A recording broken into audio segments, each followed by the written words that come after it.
Ho, ho, ho. Merry Christmas Eve, everyone. This is Santa, okay, the big D, and joining me, one of my reindeer, Ken the Bear fan. So, both our teams come.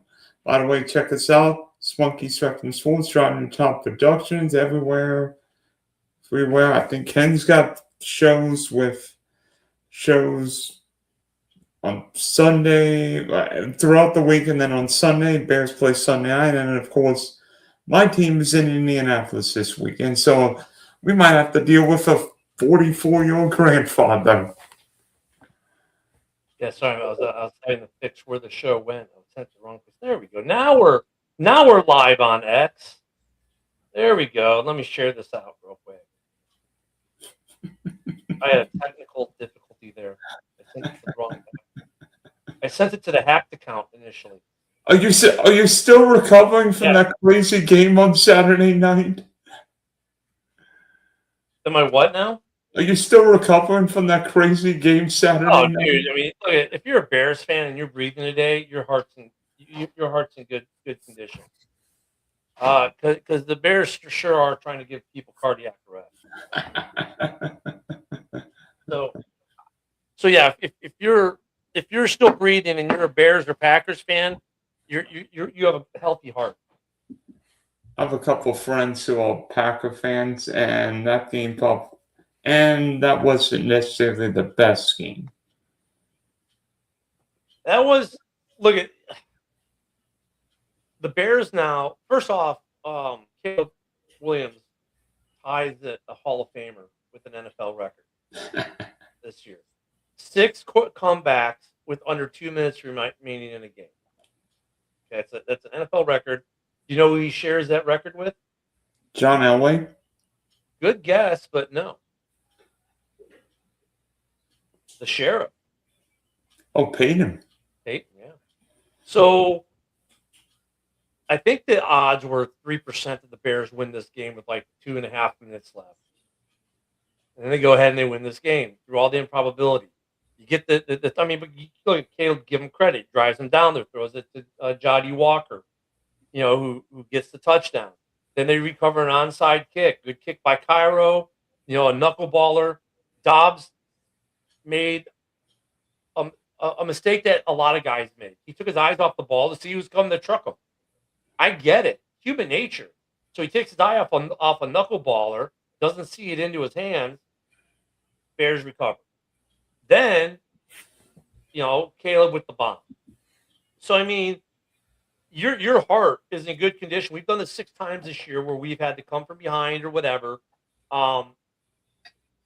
Just ridiculous. Your heart's in good condition. If you're a Bears fan, you have a healthy heart. They have tested it. They have put it to its limits. We are an 11-win football team. We are playing with house money at this point. 3 teams went from worst to first this year so far. See if it continues. I'm liking where the Bears are. What a game. And I give a lot of credit to Green Bay's defense. No Micah Parsons. You could tell the difference, but they still got the job done. Like, that probably had to be one of the best tackling games I've seen Green Bay play in a couple decades. And I'll tell you what. Co-host says, "Oh no, they're always this good." You can't even give Packer fans a compliment without them telling you you're wrong for giving them a compliment. But that was probably one of the best tackling games I've seen them play in a couple years. I mean, they didn't miss hardly a tackle. I mean, Green Bay's the best tackling team to me in the NFL, and that's without Micah Paulson and Evan Williams. I mean, going into that game, I sort of knew it'd be a street fight. What happened a couple weeks ago, and it lived up. I mean, unfortunately, Jordan Love was concussed with I guess you would say is a borderline illegal. No, there was nothing borderline about it. It definitely didn't. It wasn't a dirty play at all. And if you look at the play, Jordan Love lowered his helmet. And then the Packers fan tried to say, yeah, but he was getting hit from behind, so I went and rewatched the tape. No one was hitting Jordan Love from behind to make Jordan Love lower his helmet. Jordan Love lowered his helmet trying to draw the penalty, which a lot of quarterbacks in this league do. We see it every week. We see helmet-to-helmet hits where the quarterback has actually lowered their helmet. And it pisses me off because What the hell is the defender supposed to do at that point? He's trying to lower his helmet to not go helmet to helmet. What's the quarterback do? Lower his helmet to initiate contact, and the defender every single time gets called. Every single time the defender gets called, yet the quarterback lowers their head. Watch that tape. Jordan Love is lowering his head as the tackle is incoming. He lowered his head. Uh, I think there was a play in the Jacksonville-Denver game at the end when Pat Bryant was absolutely laced, and the Zebras originally called it a penalty, but then I don't think they called it a penalty, picked up the flag. yeah, I mean, And I get this whole protect the quarterback thing, but they still don't do it evenly, and then stuff like that happens. And I mean, Packer fans want to call. You want to talk about a dirty hit? Let's talk about a dirty hit on Dixon on DJ Moore. The play is over, and he comes up and he trucks him in the back, lower back, hits him in the lower back. It's like slams him in the lower back. That was a dirty ass hit. The beautiful piece of it, guess who DJ scored that touchdown on to win the game? Same dude with the dirty hit. So that was a textbook dirty hit. But you look at what Booker did. What's Booker supposed to do? Not tackle the guy? I mean, is that what we're telling edge rushers now? Don't tackle the quarterback. Just was a two-hand touch for quarterbacks? Because even the flag they called him for putting his full body weight on him, no, he didn't. He had his left arm completely fully extended to keep his full body weight off him, and he tried to roll off him, not put his full body weight on him. I mean, I'm sorry. Some of these rules with the way they officiate are kind of garbage, and I wish you could review that play because, like, if I'm putting my full body weight on you, do you think my arm is fully extended on the ground to keep my body weight off you? Or am I bringing the arm in so I land my whole body on you? I'm bringing the arm in to land my whole body on you to get my 15 yards worth. So that was a BS call. And then, like, some of the Packer fans, like, dude, come on. That was not a dirty hit. Jordan Love actually lowered his head into the hit, trying to draw a foul. And it's a smart play because the quarterbacks get away with it in this league. Every quarterback does it to one degree or another. So I'm not saying it's just a Jordan Love thing. Don't get me wrong. But it's an easy 15 yards for a quarterback, and 9 times out of 10, you're not going to get a concussion. He happened to get a concussion this time. But I'm also wondering if maybe he wasn't already partially concussed or concussed before that play from some of the other hits he had taken in the game where they didn't even look at him. I mean, especially with what happened to T. Higgins a few weeks ago, it seems like sometimes concussions are missed. Maybe that's what happened with Tua a few years ago, but I don't know. Look at Brisker last year. He, at the end of the Tennessee game, he just straight out lays out a guy. He gets up and walks away. The guy he hit is laid out, has to be carted off the field. He plays the rest of the game. The next week, they're going to play Jacksonville in London. They're getting on the airplane, and that's when we find out for the first time that Jaquan Brisker has a concussion because he couldn't fly to London because he had a concussion. No one knew he had a concussion until they left to go to England. And that's when it was disclosed he had a concussion. He played the rest of that game. No one had a clue. And then he was out the rest of the season. So concussions are a weird animal. And for as good as the NFL thinks they are, I'm wondering if Love had maybe already been concussed by that point, but because of the hit, they said, well, we're going to look at you. And that's when they figured out, oh, you're concussed. But then, like, that whole play, really, I mean, Jordan Love lowered his helmet. That's, I'm sorry. It was not a dirty play. And then to be honest with you, Malik Willis, talk about putting some tape out there. I think he was saving himself some money. Yeah, I think he did a better job in some ways than Love did because we know Love. We don't know Willis. And Willis. I'll tell you this.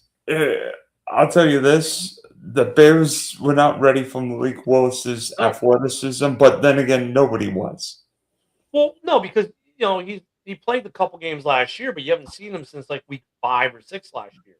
So I mean, you didn't prepare for that coming into the week. Now, will the Bears be prepared for Willis and Love come the playoffs? Yeah, they will, because now they have tape and they've played both. So that's better for the Bears. I'll give Green Bay credit for that game, man. Their defense. You lost one of the best pass rushers in the game, a top 5 pass rusher, and I don't want to say you didn't skip a beat. Not that you didn't skip a beat, because you took a high-powered offense and kept them to about 9 points for most of the game. Um, they did very well, and they boxed. They didn't let Caleb get outside to escape. They made him stay in the pocket more. And that's on their linebackers did a phenomenal job.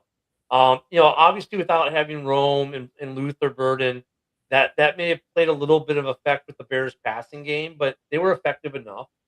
But the Packers still had issues with the run game. We still averaged over 5 yards a clip. Um, and the Bears probably should have kicked the field goal or used a different play on that trick play that went awry in the first quarter. But no, the Packers played really well, and the Bears defense, while frustrating, they would bend, but they wouldn't break. So that kept the game close as the offense kind of struggled a little bit against Green Bay's defense. It was a good NFC North football. Yeah, that looked like a game Dick Butkus and Vince Lombardi would have enjoyed from 60 years ago.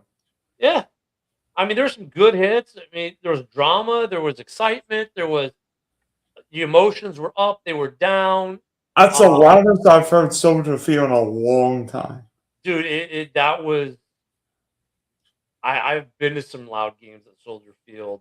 I've heard loud games at Soldier Field, but I think because it was the Packers, and I've been to big Packer games at Soldier Field. I was at the '85 Monday Night Football Bears Packers game where the Fridge scored his first touchdown. I was actually sitting in that end zone where he scored, and it was loud, but I don't think it was as loud as it was. I think it's partially because you had the Packers, and then the way that game happened.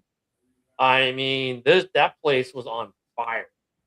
Um, And I mean, just the way the game ended, because for a while it looked like Green Bay was going to win. I mean, it was 16, dude, we had like and it looked like the Bears self-destructed yeah, it was like we because had it less took than like forever. what It 0.3%.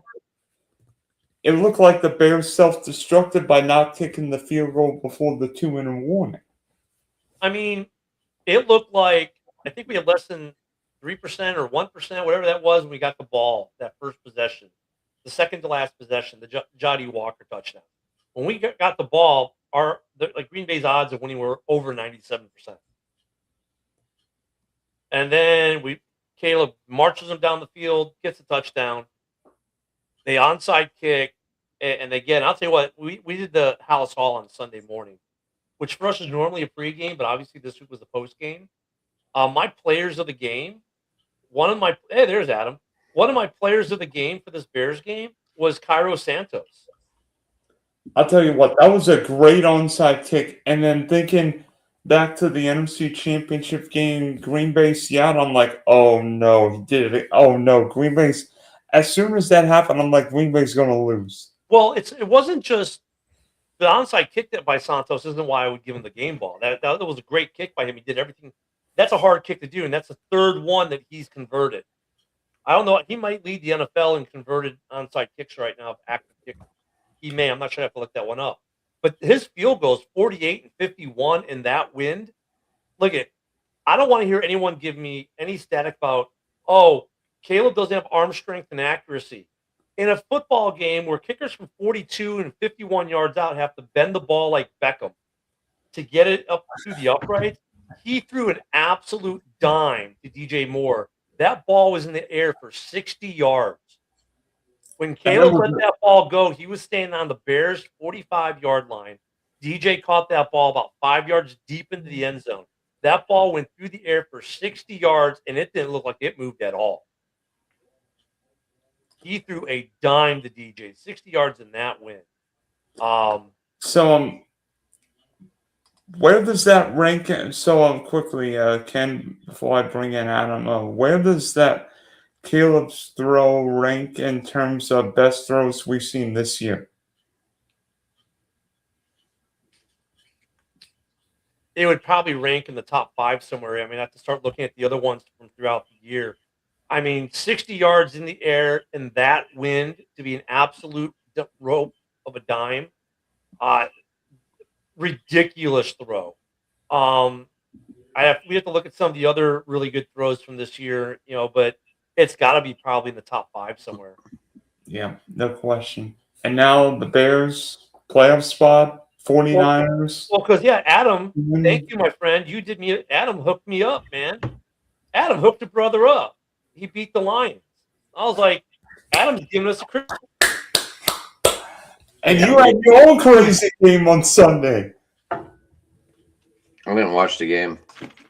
Christmas. I was at work.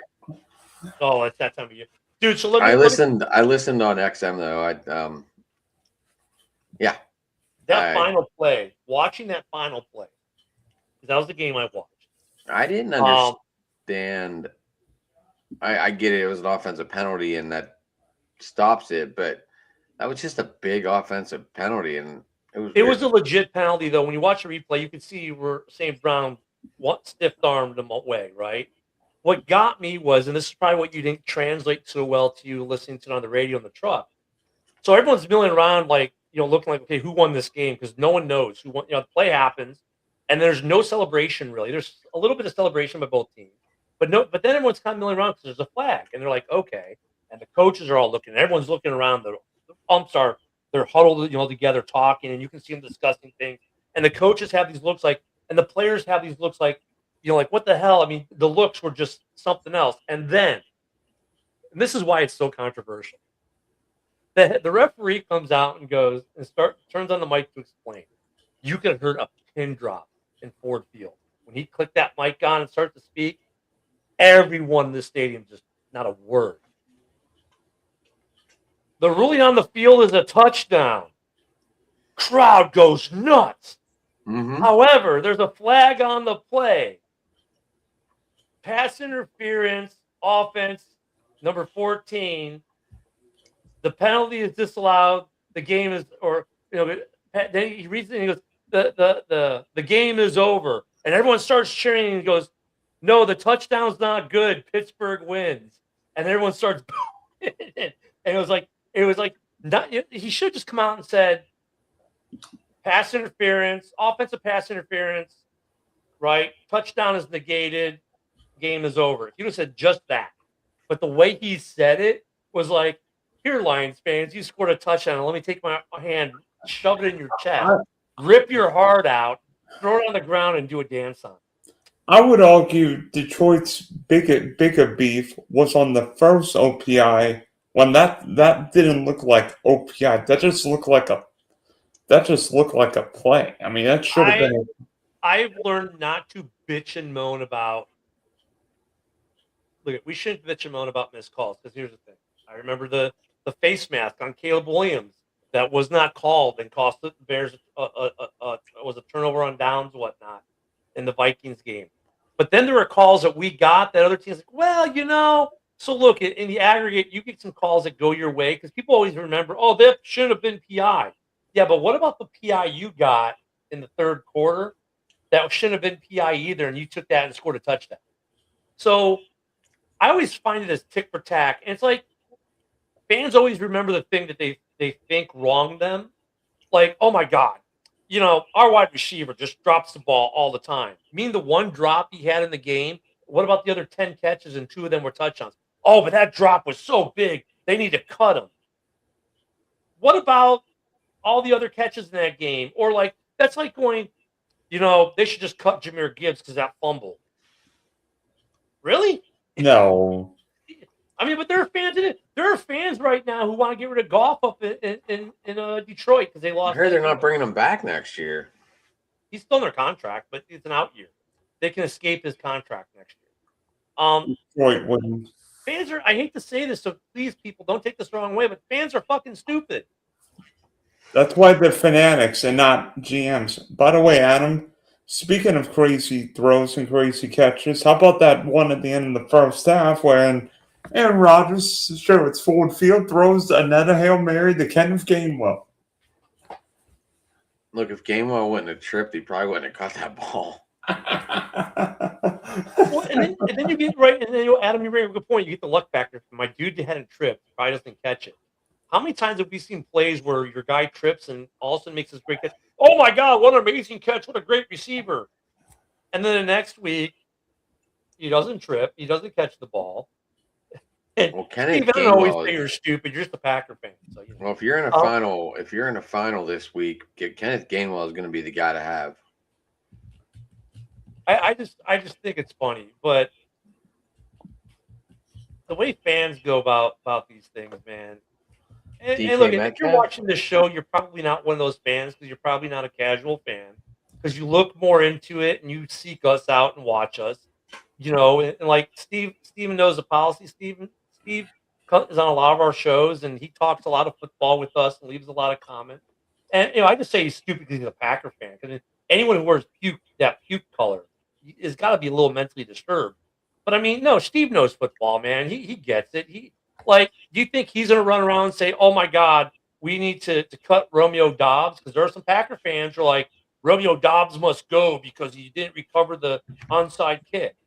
Romeo Dobbs had a tough job. If you think about it, it's not that easy. It's not a perfectly thrown spiral from your quarterback. It's a knuckleballer coming from a kicker in a high tension area.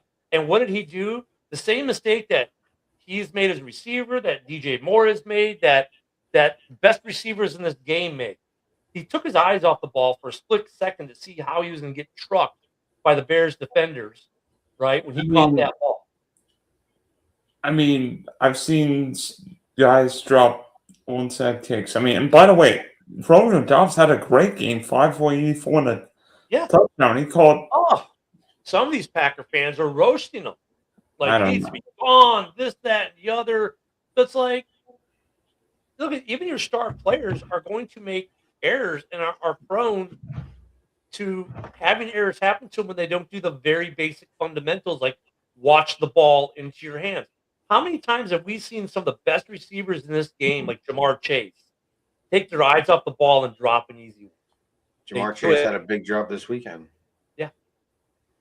Well, it didn't matter because they were facing Quinn here. Right. I mean, the point there, though, Dylan, is the fundamental piece of it. Dobbs made the same mistake that Chase will make, that Devontae Adams will make, that Malik Neighbors will make, that DJ Moore has made. Right, all these receivers, they're all great receivers, but every so often they make an error. But some of these Packer fans want this guy like strung up from his toenails outside of a Lambeau. Well, speaking of wide receiver mistakes, one guy's mistake is going to cost him a lot of money. DK Metcalf has been suspended 2 games for his incident in Detroit the other night. I must say, DK's lucky he could come back for the playoffs. My question is why do you go to the sideline by the fan there during the game? I don't get why you leave the bench area. I'm just curious, what did the fan even say? Well, that's where there's controversy. According to DK, there was a racial component and a personal component to it. But according to the Lions fan and his Lions fan buddies, DK just came over to punch him. No, you heard him. No, you could see that they were bickering back and forth the whole time if you watched the whole thing. I mean, bottom line, though, DK, why the hell would you go over there to have security go over there? Why are you going over there during the game? I mean, I don't think he got fined $45 million, Steve. Steve asked, I know you can't. I'm not sure. Yeah, you got the. Yes, hey Adam, did DK get fined $45 million? I saw something about it, but I really don't know. I didn't really look in depth. Let me see. I'll look up the fun. Hey, Steve, I'm going to do your favorite thing. I'm going to grok. And this is really gonna, I'm gonna be there on Sunday. I'm going to the game. I'm driving up. Really? Yeah, I'm driving up. Ken, I busted my ass for a month. I feel I deserve a day of freedom. Dude, no, you deserve it with all you've been working. I got tickets really cheap, so. The fine really cheap. And, well, here's the funny thing. Like, now that there's no double coverage on DK, we don't have a 1 or 2, and don't tell me MVS, and don't tell me Kenneth Gainwell is like our number 1 receiver. Okay, DK did not receive a separate fine along with his suspension. However, the NFL suspended Pittsburgh Steelers wide receiver DK Metcalf for 2 games without pay. So that's going to cost them $45 million. The suspension includes forfeiting about $555,556 a game, plus Potential voiding of a $45 million in future contract guarantees. That's where Steve's question comes from.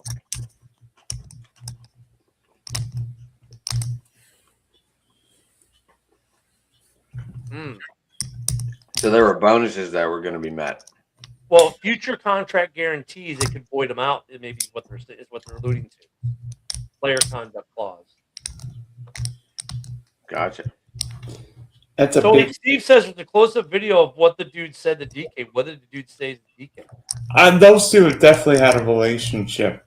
Those two definitely, because I remember hearing stories about how that fan said something to DK when he was in Seattle.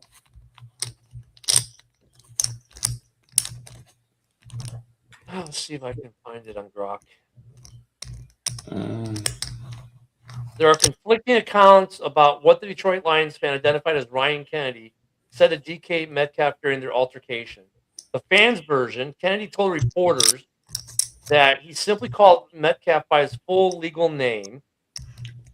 Yeah, he doesn't like that often name. referred to as his government name. He claimed Metcalf dislikes being called that, and it provoked the reaction where Metcalf grabbed his shirt and swung at him. Metcalf side via sources, multiple reports including from former player Chad Johnson and James Harrison, who spoke directly to Metcalf, state that the fan used a racial slur, the N-word, toward Metcalf and a derogatory term, the C-word, about his mother. NFL Network's Tom Pelissero also reported a source close to Metcalf saying the fan called him something we both know you don't call a black man and insulted his mother. The fan's denial through a statement from his attorney categorically denies using the N or C word or any racial, misogynic, blah, blah, blah legal word. Additional context, two reportedly have prior history, alluding to what Dylan said. Metcalf had reported the same fan security during a previous game when he was with the Seahawks. Video from after the incident shows the fan returning to his seat saying, "That was the goal, folks," suggesting he intended to provoke reaction. No audio of the exact words exists publicly, so the truth remains disputed.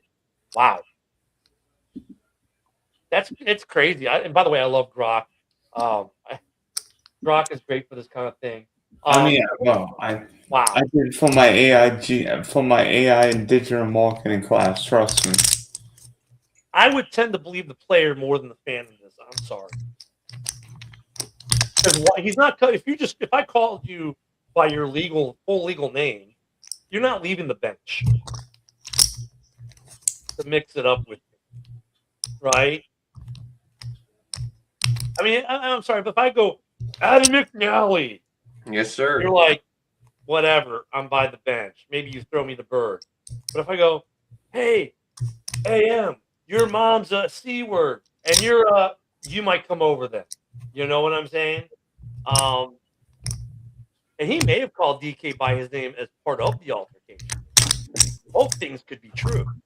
Yeah, I don't know the video. I saw like multiple views, but I could never really make out what was fully said. I agree with Steve, though. See, Steve says I call him stupid all the time. I'm agree with Steve here. DK should have known better. He's a pro athlete, man. You know, but I mean, look at just because someone's a pro athlete, like a wrestler or a baseball player, doesn't give you freedom to call them, to call them whatever you want and to say things you shouldn't say. I mean, Ron Artest missed an entire NBA season for the Malice in the Palace. Yeah. I mean, just because you're a fan doesn't mean 14 rows deep, wasn't it? Just because you're a fan doesn't mean you get carte blanche to say whatever you want to a player. Mm-hmm. I found Crown caller. We're all eating. I love it. Hey, by the way, Adam, what do you got?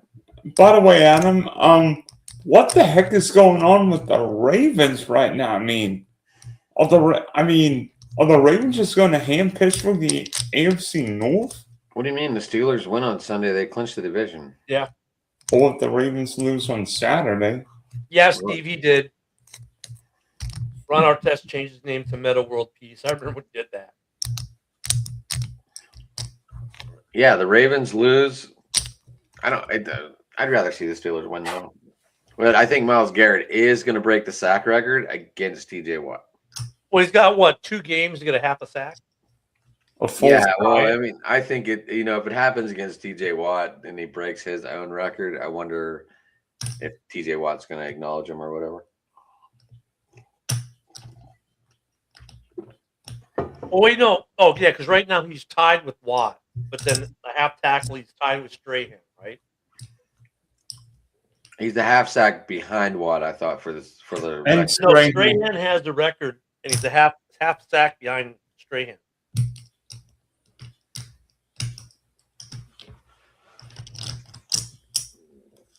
Oh man, Ken, what are you eating? Pizza. I see that. What kind? No, just cheese, pepperoni, and sausage. Well, I'm eating too. I just got home. I'm like, I need to eat. I bought food, and I'm like, I gotta eat. And then my computer started getting all goofy. Well, I was hoping Rich was gonna be here, but I do have a trivia question. Ooh, send it. I never have trivia. All right. So, what are the top 10 colleges with the most NFL players? Oh, University of Southern California. There's 10 of them. Iowa. Top 10. Iowa. No. USC. USC is on there. USC. What about Penn State? Yes, sir. 7. Ohio. State. 3. Bama. Michigan. Bama. 5. Michigan. 4. Go Dogs, Georgia. 8. Wisconsin. No. Really? Because they have a lot. I know at least 4 or 5 guys from Wisconsin. This is all time, so UT, Texas. No. Well, then would Miami be on the list then? I thought Miami would have been on here, but they're not. I was surprised. Because like that one team, the entire freaking team. I was surprised by this too, because the thing about Ray Lewis got drafted out of there, Vinny Testaverde got drafted out of there, Sean Taylor got drafted out of there. Yeah. I was highly surprised that Miami was not on this list. Florida. We have UCLA and USC should both be on the list then, probably. UCLA is not on the list. Really? Florida. Florida is 10. Yeah, that's a good one. Florida. Okay, Florida State. Florida State is not on the list. How many do we have left to go here?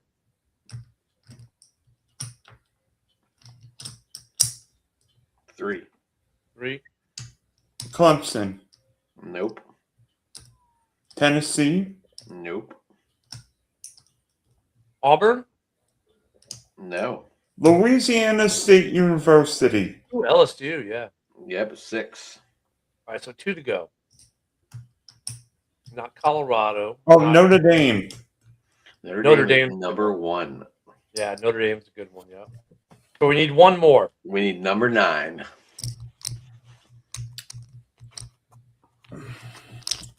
Tell us what conference that team plays in, because I think I don't even know if they're what conference they're in. Yeah, Oklahoma. Yes, that is it. Yeah, that's a good one. Yeah. Oklahoma, number 9. I'm surprised Miami's not on that list. I was surprised too. I really was.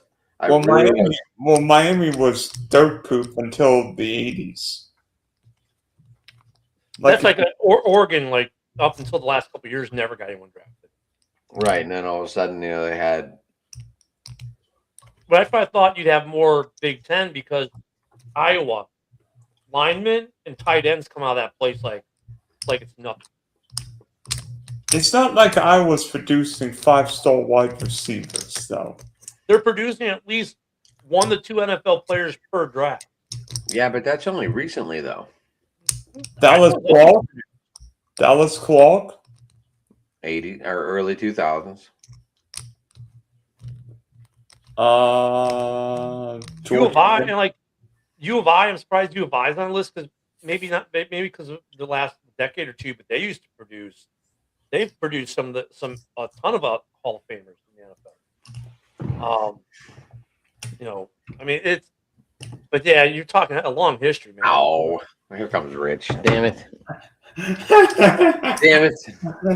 Everyone hide when he gets here. All right. Yeah, hold on. I'll get ready. Rich, you can pop in whenever you're ready, buddy. Oh, is he in the back right now? Let me hide Yeah. before he gets here. I'm good. Everyone hide. Yeah. Hi, Rich. You just missed it. I just did the question. I didn't know you were coming on. I knew you were might be coming on, but you didn't. So, did you get a chance to look it up, or do you want to guess? I didn't look it up, but strictly by wins, right? No. Okay. No. I'm 10 Top- winningest, 10 No. most winningest Top teams, 10 right? colleges with the most NFL players. Or the NFL players. I'm sorry. Yeah. Let's see what I can come up with. I'm gonna start with the ones that you and I may have talked about earlier. Because I know they're obvious. Ohio State, Yes. Michigan, Yes. Alabama, 3, 4, 5, Yes. Penn State, 7. Nebraska. Nebraska's not on there. Nebraska is not. Okay, hold on. Michigan, Ohio State, Alabama. Hold on. Bring Penn Jamie State. in for that. So I got 4, right? Jamie, I'm letting you and Rich because we just talked about this one, but top 10 colleges with the most NFL players. How about LSU? LSU Yes. is on there, 6. Notre Dame. Number Number one. Unfortunately, that's probably pretty obvious.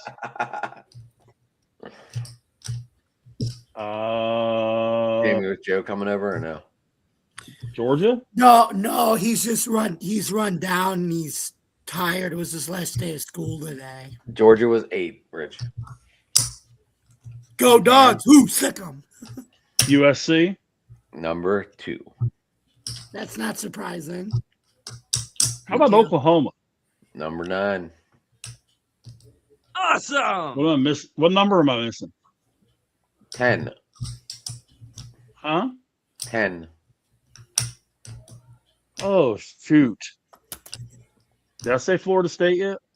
They're not on there. You're in the right area. You're in the right state. Just go a little east. I was gonna say, Gators, is it Florida. is it Miami? Nope. Jamie just said it. Florida. Then it's got to be Florida. Yeah. Chomp, chomp. Chomp. All right. That was I know mine. Nebraska had a hell of a run there, where they They were did. sending Well, 6, Nebraska 7, 8 would have guys a season. made a list if the other guy didn't go to the USFL draft in '84. Rozier. Yep. Where'd he go? The Maulers. Yep. Then he played in the NFL too. Houston Oilers. Yep. Yep. He just couldn't. He's another one. Couldn't stop getting hurt. Mm-hmm. Yeah, a few guys couldn't get hurt. I think of who was that Penn State running back in the day? Kajanya Carter. John Carter, yeah. Wow, that guy was good. Just Hey, couldn't. speaking of guys getting hurt, another quarterback tears an ACL this weekend. Well, actually, going to mention Terra's ACL, but he's done for the year. He may as well have with what he did. Cracked his kneecap and dislocated the knee bone from the bone that goes into the leg. Let's just say this. Going to mention. Yeah, that sounds like you'd rather have a totally ACL, MCL tear. Jordan Love, right? He only got a concussion. He's out. I know he's out this Yeah, week. Jordan loves concussion, but they're saying he may not play this week. Who tore his I think ACL? he's already rolled out, Rich. No, I'm hearing Is he rolled- Love I participate. knew you. Okay. Goff? Not Goff, but oh shoot. Yeah, I'll be all right. The sure? Packers might be in trouble if Love Who's doesn't the one play who tore this his week. ACL? Minshew, they said it was possible. Maybe Minshew, right yes, at the- Minshew. Yep. Yeah, but with Love, if he doesn't play this week, they don't know if Willis is going to go because he hurt his shoulder in the last play of regulation. Oh, Yeah, and I'll tell you what. Willis So looked Green pretty Bay, good. you know who their third quarterback is in Green Bay? Yeah, it's Jalen Reed. No. It was. Their Who third is it? quarterback is Josh Jacobs. Oh, okay. And he's not the epitome of health right now himself. He didn't play most of the fourth. I think after was in the third. You sure they weren't holding him out because they knew he might have to be a quarterback? Well, dude, for like the last quarter and a half, I want to say halfway through the third, you stopped seeing him. Well, There are other Jacob- guys they could run too well, but you stopped seeing. I mean, Emmanuel Wilson isn't bad. No, he's not Yeah, bad. but his but knee is Jacob still has a banged up. knee. He has a knee. He has a knee and something else. He's got two issues he's been battling the last couple of weeks. Steve probably knows. Man, that salted caramel by Crown is really good. Especially Yeah, but with the big one that especially they're with hot concerned chocolate. about is that knee. The big one, that's because they've said it's a bone contusion, which is nothing but if you ever had one, it's nothing but pain. It's nothing but pain. It's just a bruising, like it never goes away. Yeah, but a bone bruise you feel every time it makes contact with something, whether it's your pant leg, whether it's a shoe, whether it's whatever. And and then it's a pain tolerance thing on top of everything else. So, and all a bone bruise is an accumulation of blood on the bone. That's all it is. But as long as you don't have a fracture underneath it, you're okay. Well, Green Bay might be in trouble because look at. Yeah. I don't know. Lamar Jackson didn't exactly finish Sunday night in one piece. Well, Green Bay's got Baltimore this week. Mm-hmm. Baltimore still thinks they have a chance. So they're playing to get it. Green Bay is not coming in terribly healthy. Their defense is still mighty good. But offensively, they're really dragging ass, and their defense isn't scoring points. They're playing good D, but they're not getting turnovers and they're not scoring points. So it's great. Maybe they can hold Lamar and company to a field goal, but if their offense comes in with no Malik, with no Love, and I mean, dude, you can see a game that ends 3-0. Yeah, you could. I mean, it could be but bad. The thing Go ahead.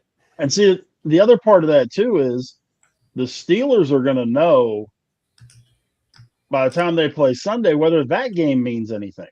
Because if Baltimore loses, they're out. Pittsburgh's got the division locked up, and they've got 2 weeks to rest guys and all that kind of stuff. And they don't have to be concerned about Myles Garrett killing Rodgers, which is a distinct possibility. Let's be honest. You want to talk about a diamond in the rough? It's Myles Garrett and the Cleveland Browns. Come on, let's be honest here. They're banged up. You get TJ Watt a chance to get back. Get some of these other guys that have been banged up. Let me ask you this then, Rich, because we talked about this on the morning show today, and I was surprised when I actually got on Grok and looked at some numbers. Would you prefer to have the first round bye or to play in wild card weekend? Who am I playing wild card weekend? Doesn't matter. Would you rather play or take the bye? If I'm playing anybody but Buffalo, I want to play. If I would have to play Buffalo, I want the bye. Jamie, how about you? And when I say this, I don't mean this in terms of this year in the playoffs, just in general. Jamie, what about you? Do you want the bye or do you want to play wild card weekend?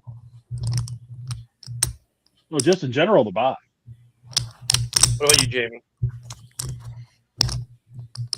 I just say I'd rather play wild card weekend. That first round bye, it's a great thing, but you're not staying fresh and you're not staying loose. And that's a fair argument. That's an argument you hear a lot. Adam, I've got a better question. Well, hold on, let me finish this out, Dylan, and I'm going to give you this. It didn't work for the Lions last year. Does this Steve dude? Hey, I know I love reading the comments, but this Steve dude want to come on by chance? Oh, I don't know. He drops a link. Do you want to come on? I don't know how to get a hold of you, but you're more than welcome to if you want. He's on JB's YouTube. So while we figure this out, the statistics are this. Yeah, he said he'll come on. Does anyone know how to send him a link? Just put it in the comments here, and then he can grab it off there and type it in. No, I'm not putting the link in the YouTube. Are you crazy? Then everyone and their mom can join. Shit, that's true. We could get. Are you friends with them anywhere? I don't think so. Steve, if you're on X, are you following me on X? Because then if we follow each other, I can send it to you in a DM. Or on Facebook. If you follow me on Facebook, I don't think we follow each other on Facebook. I barely go on Facebook. I'd rather have the bye. Okay. But wait. Under this scenario right now, if the Ravens lose Sunday or Saturday, and all of a sudden we're resting players, that is 3 weeks of non-football for those starters. And that's a good point. Dylan, would you rather have the bye or play the wild card weekend? I think it depends on who my next game is. If we're playing the Pittsburgh Steelers, I don't care. The next opponent's irrelevant, just like in general. Would you rather? Because you have some fans say, I want the bye. We want the bye. We want the bye. We don't care. Other fans are like, well, I don't want the bye because what Jamie said and what Adam just said. And look, they're both. Here are the arguments. What Jamie and Adam have said basically is, I want the bye. I want to get healthy. I want to rest my players. I don't want the bye because if I take the bye, then I lose inertia, I lose momentum, and I'm stale. Rich is like, rest the players. So I asked Grok this question this morning. He broke down the percentages. Not on X and doesn't have Facebook. Oh God, Steve, I know we're gonna get all the. But anyways, let me kick this out and we'll figure this out. The teams that have the bye in the divisional round win 70% of the games in the divisional round. So if you take the bye, you have a 70% chance of winning your divisional round game if you have the bye. So the answer is you always want the bye. I remember. Well, and my logic. But here's the problem, though. It didn't work for the Lions last year, and it didn't work for the Tennessee Titans. Okay, but they're still part of they lost to they're part of the overwhelming for the Lions they're last part year. of the minority. There's 30%. They're part of that 30%, not part of the 70%. Right. The logic that I was using for that was depending on your, and I agree with Dylan. It depends on your situation. If you've got guys that are banged up, that are important guys in your team. Let's use the Packers as an example. Okay. If you were the Packers, you got a banged up Jacobs, you got a banged up Watson, you got a banged up Jordan Love. Yeah, you want the bye if you can get it. They're not going to, but you would want the bye if you could get it. Now, if you're a team like New England, who outside of Travion Henderson getting that concussion last night is really pretty healthy, they probably don't care. It doesn't much matter. But if you have some important guys that need an extra week, then yeah, you want that bye. Yeah, of course. I thought the stat that 70 that teams that have to take the bye or receive the bye have a 70% win rate in their divisional round game was pretty significant. We all know it's a stat driven league. I don't know how to get a hold of this Steve dude. Yeah, interesting. On second thought, I would take the bye, but like I said, this year I think it's wide open. Just get into the dance, and I think that it's anybody's this year. It really is. Hey, by the way, you know what team we haven't talked about that might have thrown itself into thrown a monkey wrench into who gets in the one seed? Are you going to bring up the Purdy Express? Meow. Got my Bills in the playoffs last night. Thank you, San Francisco, for beating Old Man Rivers. Old Man Rivers. Although he's better than you. What do you mean the Niners? The Niners went out. They're going to be the number one seed. San Francisco's not going to not a legitimate number one seed. I don't think that defense is good enough. They're held by duct tape and glue, right, Ken? Okay, but every team in the NFC, Dylan, you look at the NFC top to bottom. Find me a team that doesn't have a hole. I'm waiting. I'll include Ken's Bears because outside their receiving core is a mash unit right now. Seattle. Sam Darnold can't play in primetime. Sam Darnold can't play in a big game. What did he do Thursday night? I can find That a was a hole big in game. That was a any primetime game Thursday night. I can find holes with every team. Pittsburgh on. Pittsburgh's receiving core is still not that great. There's not But you a have a great 300-pound tight end, which nobody else in the league has. there's not a great You got a point there, Jamie. That's genius, and that's Arthur Smith's. That ain't Tomlin. That's Arthur Smith doing that. there's not a great team in the NFL this year. I mean, Sam Darnold might pee his pants in prime time. The Rams special teams unit was abysmal, and the secondary couldn't stop anyone. If the Rams face AJ Brown, they are going to be scared to death. The Bears don't have a lot of experience in big games. Panthers and Bucks, I guess, are going to end up in the playoffs. The experience, Dylan, the experience factor isn't my concern with Chicago. I'll save Ken the heart attack on this one. The health of their receiving core is their issue right now because really, DJ Moore's banged up. He was the only healthy one going in. Rich, Luther Burden was hurt, and but Rich, they both could have gone this week, but the team held them out to kind of save them from themselves. That's not the issue with Chicago. Maybe for last week it was, sure. In the playoffs, that's not going to be the issue because they're going to have them all back. Because Burden could have played. They could both play right now if they had to. The issue with Chicago is that we do not put enough pressure on quarterbacks. That's the hole with Chicago. Is we give quarterbacks too much time to throw the football. That's the problem with Chicago. Yeah, other than Montez Sweat, the Bears don't have a pass rush. Well, they do with Booker, but the interior, Gervin Dexter this year has taken a step back. He's had a couple plays in the last few games, and the old man that we Grady Jarrett has not had a good year in Chicago. The thing is, though, Ken, you got the defense is at least smart enough to know what they don't know. In terms of they have those DBs back there. They're not forcing the DBs to go one-on-one with safety blitzes and corner blitzes all the time and all that kind of stuff. They're playing smart, rushing 4, maybe 5, dropping into coverage, which is why they lead the leading in picks. And that I think is a big plus to what the defensive unit and the defensive coaching staff on your team is. Yeah, no, I agree. And like the two Toms were saying during the game, and it didn't really occur to me till I think it was one of the Toms said it. They said that this defense reminded them of the 06 team. And I concur. Bend, don't break. That was 06's defense. The biggest difference, though, and get turnovers, which they do just like the 06 team does. The difference being the 06 team scored a lot of defensive touchdowns. This Bears defense just gets you turnovers. They don't score defensive touchdowns. But the big difference between the 06 team and this team is you have an offense that can actually score touchdowns. So, but yeah, it's a valid point, Rich. Valid point.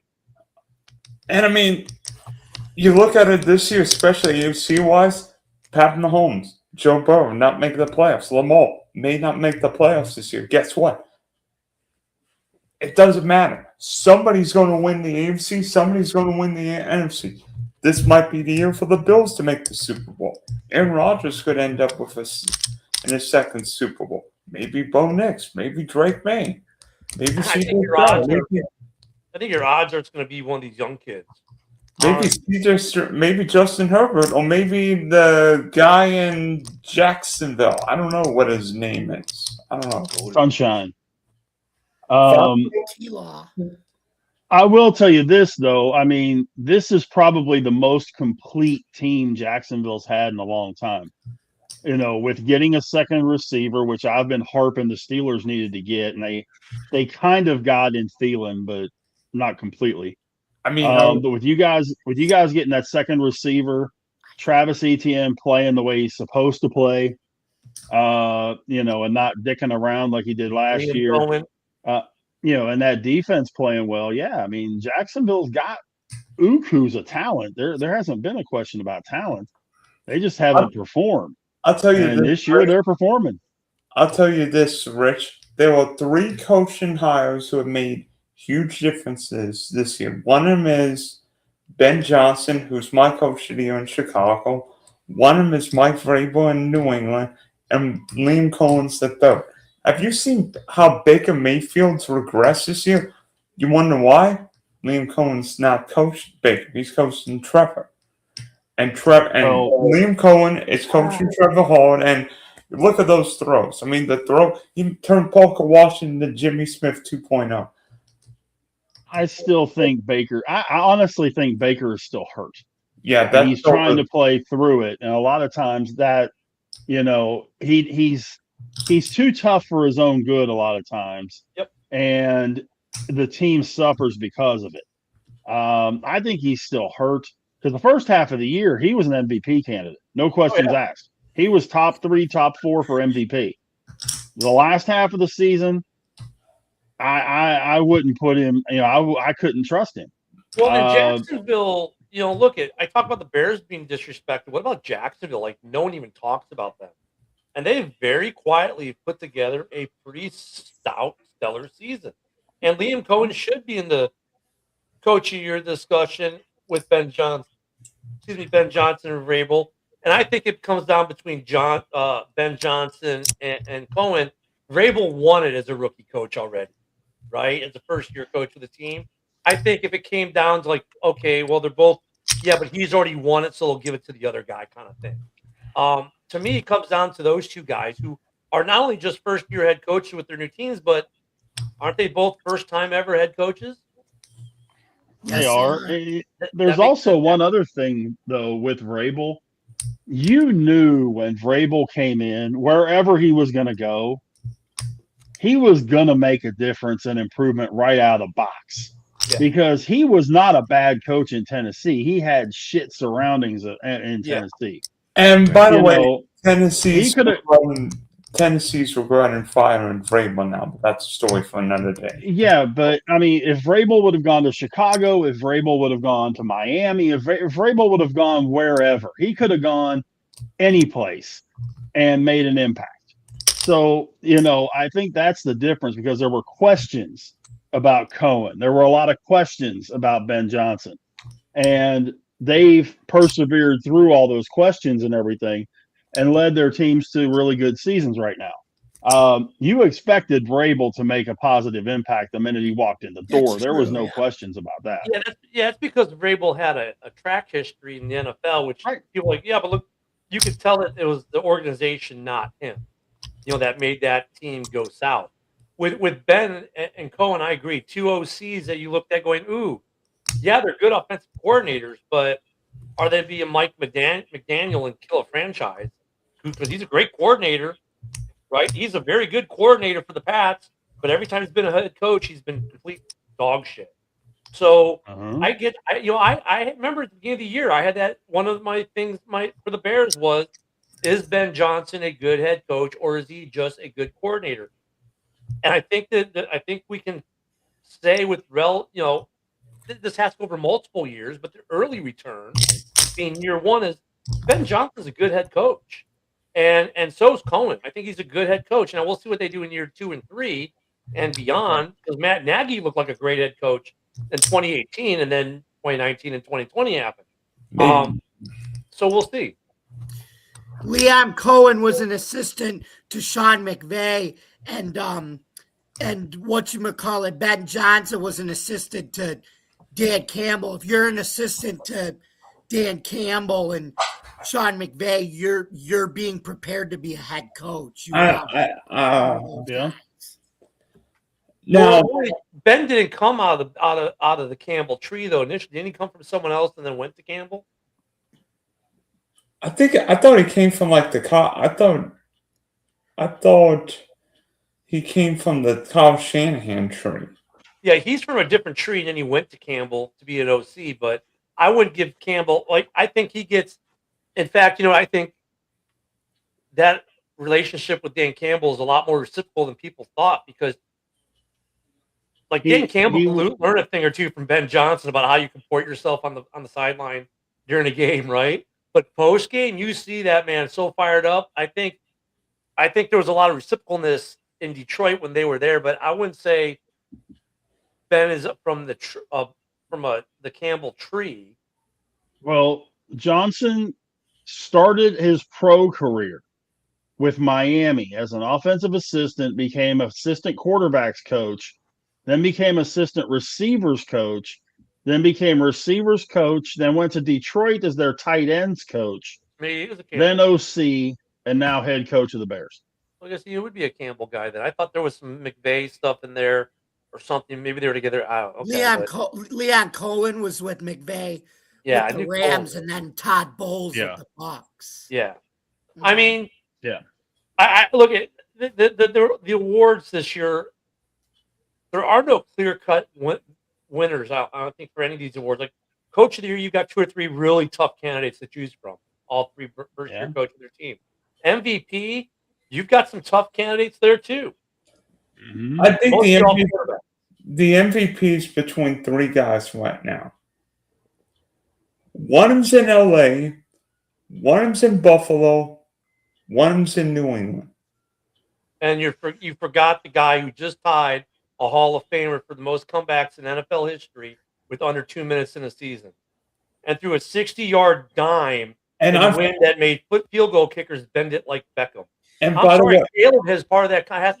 Caleb has to be part of that conversation too. And by the way, Ken, I'm also leaving off a guy who tied. I think who is it? Pat Mahomes, Drew Brees, and Josh Allen with 10 touchdowns in the last 2 games. Or Dylan, you know what you forgot to mention? A guy in Buffalo, Josh Allen, for the 2nd year in a row, had to be an elite with basically a poor roster, and he's done it again. By the way, Jamie, bad news. I think the Eagles beat up on the Bills this weekend. Josh Allen was not himself in second half. Josh this season's not been nearly as good as he was last season. However, I can see why Jamie makes the argument, because the games they have won, more times than not, he's had to be Superman and do just some crazy shit. How many NFL quarterbacks was it ran for 3 and have run for 3 and thrown for 3 in the same game? Only 2 in NFL history, and one guy's done it twice. And that one guy is Jamie's quarterback. So I think, like I said, here's also the thing too, Ken. He's shown he could be elite for the 2nd year in a row with basically a bad roster. Joe Burrow, Lamar Jackson, and Mahomes couldn't even do that. Yeah, but like when you talk about Joe Burrow, he was out for 80% of the season. Lamar was out a bit.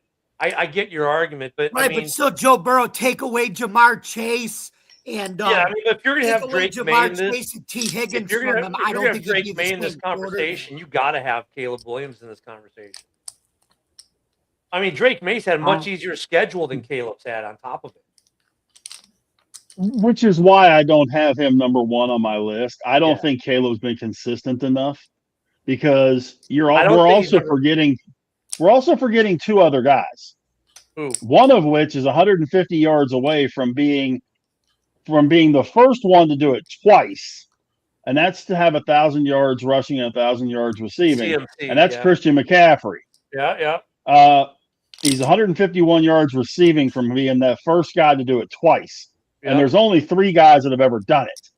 But then also, Dylan, I got to give your guy some juice.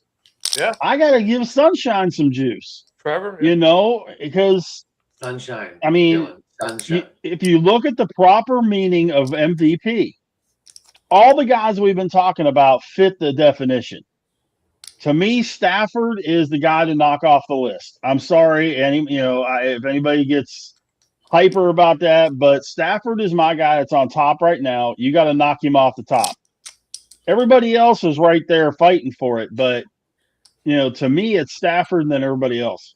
And by the way, Rich, you might disagree with me, but the fact TJ Watt's a Pro Bowl from the umpteenth time, but he's not having a good year is a joke, but that's either near or there. What about Travis Kelce? He hasn't done anything this year either. No, some guys just get in because of their fan favorites and they get on a name wreck. But to go back to Rich, though, like Rich, you've got a good point on Stafford.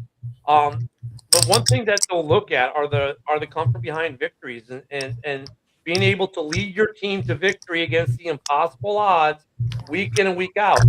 Caleb owns that right now in this league this year. So that's why I'm saying I'm not saying he should win it, but I'm saying he should be in the topic, in the conversation, because voters look at that's part of what voters are going to look at. They're like, yeah, great, the guy threw for 4,000 yards, but what else did they do? And then they go, Caleb, who can still hit 4,000 and be the first Bear to ever do it. But even if he doesn't, they'll go, man, the Bears team went from a 5-win team to be it an 11 or a 13-win team, and they'll have to look at Caleb and, well, how'd they do it? Well, look at all these drives that Caleb orchestrated to pull games out. Look at that 60-yard pass. Technically, it's a 45-yard touchdown, but that ball was in the air for 60 yards before he let it rip. They'll look at stuff like that. Go, well, wait a minute. I mean, I'm not saying he should win it, but he should definitely be in the conversation. And there's a case. Oh, but the thing, but here's the thing: how many comebacks has he had? He just tied Peyton Manning for all time in a single season with 6. Okay, and how many of those 6 did he bring on himself? None of them. With a bad pass, with a pick, with a fumble, with whatever. How many of those did he cause himself? He had to make a great drive to come back because he fouled it up. Yeah, he's only got 6 turnovers on the year. He has 6 turnovers on the year. Well, I understand. Yeah, he's got a good TD to interception ratio. I mean, that's the other thing. His throwing, his completion percentage is going to hurt him. That's why he won't win. Hey guys, we know what's coming in a couple of days. Santa's coming, bring us all presents. Quickly talk about a Christmas memory in your life. I miss going to my grandparents. Oh, nice. What about you, Ken? So many of them. I'm 53 years old. I've had a lot of Christmas memories. There have been football games, basketball games, family time. I mean, this year will be a little different because we do Christmas Eve now, especially with the grandbaby because they're not here for Christmas. So on Christmas Day this year, we're doing. My wife self-anointed herself the get-together person for our HOA. So our quarterly get-together is going to be Christmas Day at our house. We're having a Christmas party for people in the neighborhood, stuff like that. So that'll be different this year. And I've got a good buddy of mine coming up from Orlando, his family. They're going to stay with us because his daughter lives up here. So they're going to go surprise her, and hopefully she's not watching. And so they're coming up. But I mean, yeah, I mean, there have been a lot of great games, sporting events that we've watched over the years on Christmas. Yeah, Big Rich. Every time we hit the holidays, there was a famous football game involving the Steelers, if my memory serves me right. Well, it was a little before Christmas, but yeah. I'm trying to find. I think it was Christmas Eve. The Immaculate Reception, it was December 23rd. What? That's today? Yeah, but no, when it comes to the memory end of stuff, I mean, yeah, there was a lot of stuff with my folks and that kind of deal, but Steelers played the Texans. What was the year J.J. Watt tore his ACL? 19? And they played Christmas Day in Houston, and we did everything here Christmas Eve because my wife's Christmas gift to me was tickets to the Steelers and Texans game in Houston. We were in the corner of the end zone about 12 rows up, and that was, and of course the Texans were sucking out loud at that point, so it was definitely a Steelers home game in that joint. And it was just the best way to spend Christmas with my wife at a Steeler game. Only thing that would have been better is if it would have been at Heinz Field. And yes, it's still Heinz Field. Wasn't that the game DeAndre Hopkins made one of the craziest catches I've ever seen? It was, and he was one of the only healthy stars on that team because Deshaun Watson was hurt for the year. J.J. Watt got hurt for the year. I'm trying to remember who the running back was at that time, but he was done for the year. D-Hop was the only, and that was when he was in his prime as one of the best receivers, if not the best receiver in the league. And he made a phenomenal catch. They had Brandon Cooks too, right? Yeah. They had Cooks that year. Yeah, that might have been Will Fuller. Yeah, Will Fuller. Yeah. So Will Fuller was their 3 receiver. Talk sports. I was at the game where James Harrison speared that fan for running on the field on Christmas Eve. Gotta love James Harrison, man. He was great. I remember watching some great Bulls games with Jordan and Pippen in the crew, back in the day. Didn't James Harrison get suspended for knocking out Colt McCoy? Well, maybe. Hey, I got to ask you guys a question, though, because I know it hit me. And, Adam, I got to ask you specifically. But Detroit-Pittsburgh last week, and we get that close to the end of the game. How much were you sitting there flashing back to Thanksgiving with Bettis? If we go to overtime, they damn well better put a big-ass X on that coin, and they better do whatever it takes to make sure that referee hears it right so they don't screw it up. Steelers didn't win another game. Is that as much of a thing, though, now with the new rule, though, that each team's going to get the ball at least once? That was, but... That was back when first team to score field goal or touchdown. You're right. In 98. You're right, but the Steelers should have gotten the ball first. And the way that they were playing in that game, they were going to just go right down the field on Detroit. Yeah, Rich, you weren't here, and Adam. I don't think. Well, Rich, Adam, and Jamie, neither of you guys were here when Dylan and I were talking about it. But, I'm sorry, Adams came in late, so he heard about this. But watching that game, I don't know if you watched it or not. Adam was in the truck, so he's on the radio going, "What the hell's going on?" That's what the TV was like. Like after the touchdown, everyone was just kind of standing around, looking. Coaches, players are like, "So is it a score? Is the game over? Who won the game?" Everyone's just kind of looking around, confused. The referees are huddling up, and I thought the way the ref did this, he created as much controversy only because of the way he said it. He comes out and says, "The ruling on the field is a touchdown by Detroit." Fans go crazy. They think we just win the game.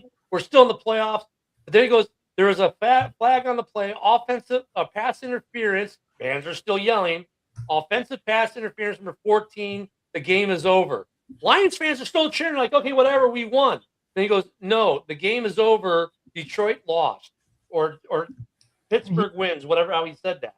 But it was like he gets Detroit all happy, saying they've scored a touchdown just to take his hand, shove it in their chest, rip their hearts out, throw on the turf, and do a dance song. Well, there's 2 things to that. He should have just said offensive pass interference and been done with it. Yeah, but there's 2 things to that. One, they do it all the time. The field goal is good on the play, roughing the kicker or whatever. Okay, so they always tell you what the result of the play was and then. But also, the lateral from Brown should have never been allowed in the first place. He was driven back 5 yards. His forward motion left 30 minutes before that play got blown. That's true too. So they should have never allowed the flip in the first place. Yeah. Now everybody talks about it wasn't offensive PI. Anybody that watches that play sees him go. Oh, it was. Yeah, it was. But the whole thing with me was the forward motion was stopped immediately, and he was driven backwards, and they never blew the whistle. I would argue the first one's the one where that was not OPI. Second one, okay, but yes, it was. It was a pick. No, it wasn't. I mean, but you know what? Yes, it was. You cannot make contact more than 1 yard past the line of scrimmage. Right, but the rule states that. Okay, but the rule states, because Cole Kmet got burnt on one this year too, and the rule is fucking stupid. The rule states that you cannot make contact post 5 years or more to the point that you may not initiate the contact. So on a pick play, this is where it gets kind of iffy. Cole Kmet on a play earlier this year, he got flagged for just that thing. Cole Kmet, so they called it offensive PI. Cole Kmet had his back turned to the guy. did not initiate contact. The guy ran into him, and he got flagged for it. Yeah. So the rule is kind of like one of those. Okay, it's kind of like with Jordan Love and dropping his helmet to draw the 15-yard penalty, which we've seen quarterbacks do all year across this league. They're about to get hit. They know they are. I just drop the head just enough so there's some helmet to helmet. I know I'm going to get a 15-yard flag regardless, because protect the quarterback at all costs. So these pick plays, I think the referees need to go back to school on it, because if the player that's setting the pick, if you will, does not initiate contact and the defender runs into the offensive player, that is not offensive PI. I am sorry. Right, but on that particular play, and I think it was Jameson Williams, I could be wrong. Whenever he came off the line of scrimmage, he ran directly to Kyle Duggar and knocked him. Duggar was the man on St. Brown. Right. He came straight across and ran smack into Kyle Duggar, right, preventing him from drifting over with St. Brown. That particular call, that was OPI from the minute it happened. Right. I do agree with what you're saying, though. You've got to initiate contact.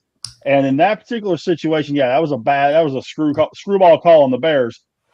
And it's happened before. Yeah. The bad part of it is, in situations like that, it's subjective. You know, there should be cut and dry way of calling it, but I don't want it goes back to that thing of on every particular play you could call holding. It's just a matter of to what degree. I don't want to say make those plays reviewable, but I think they should be able to use replay assist. So maybe the middle ground is on a pick play OPI, like the Cole Kmet play, or even like the JMO play, right? When you throw the flag, let there be an assist. Let them look at New York. It doesn't take you the full 2 or 3 minutes. You see how fast that system works. Let it work. And same with these quarterbacks with the helmet to helmet contact. Like, Packer fans. Yeah. Booker is a dirty player. Booker kept lowering his helmet lower and lower and lower. So what does Jordan Love do? He lowers his helmet, and then Packer fans, he was getting hit from behind. No, he wasn't. He was trying to draw the flag. And he did draw the flag and got a concussion in the process. I mean, with the or sometimes the way they call, it was okay to hit the quarterback because he was in the process of giving himself up, but did not give himself up. Well, sometimes if you breathe on him when they're giving him up, you get the flag. That's not called adequately the same across the board. So, I mean, I think with the NFL, not that they need to make rule changes, but they need to address how these things are called across the league, because like some of these pick plays where they're calling offensive pass interference aren't. If the defender is initiating the contact and gets picked, that's on the defender for running into the dude. I don't have to get out of his way. Why should the offensive player have to move out of the way of a defender? Why should a defensive player, what's he supposed to do if the quarterback lowers his helmet? I mean, what can he reasonably do? And even if you go to the other 15-yard flag on Booker, was for putting his entire body weight on Love. How many guys are putting their full body weight on their guy with their left hand fully extended to keep their body off them while rolling off to the right to not put his body on? How is that putting your full body? It's stuff like that. And it's not just that it happened in the Bears game. It happens in every game. That irks me and irks every single one of us every week we watch games and we complain about the officiating. Well, I've argued that forever, that, what do they expect these guys to do? Change the laws of physics? Yeah. You're going down. You're heading straight toward the guy. What are you supposed to do? The defensive back that's coming across the middle and the receiver ducks his head. Well, okay, what's the guy supposed to do? Stop in the middle of what he can't do that. Is he supposed to stand straight up and let the guy spear him with his helmet in the chest? If they would just go back to the fact that this is a collision sport, people are going to get hit. I promise you, one of the biggest reasons why guys are getting hurt, and I know this is going to sound dumb, but because they're not going 100%. Because if you go 100% and blast somebody, okay, that receiver might not get up. But he's probably not getting up because you knocked the wind out of him. Maybe you broke a rib or something like that. Okay, that's one thing.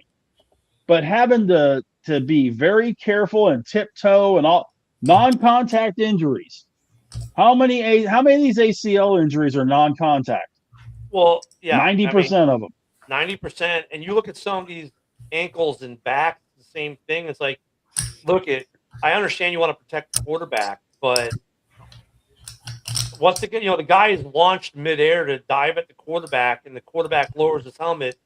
What's the guy to do in that nanosecond? I mean, I'm sorry. It's the Or same what's way- that? it's What's that corner where the wide Yeah. receiver dips his head down?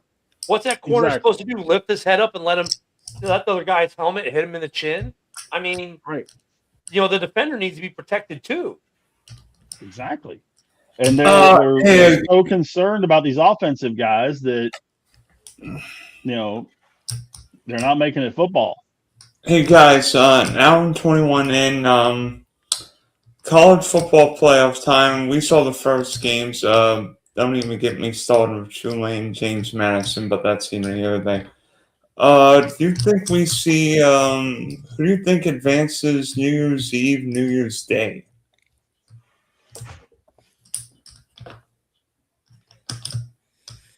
I'm the wrong person to ask.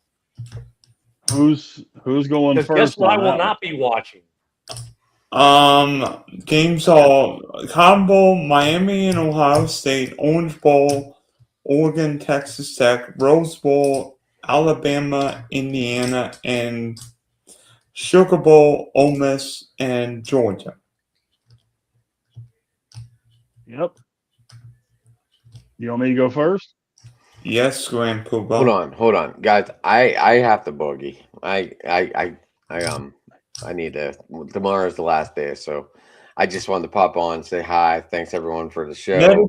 Merry Christmas, Adam, and hopefully Josh behaves. If my delivery is late, I know whose fault it is, Adam.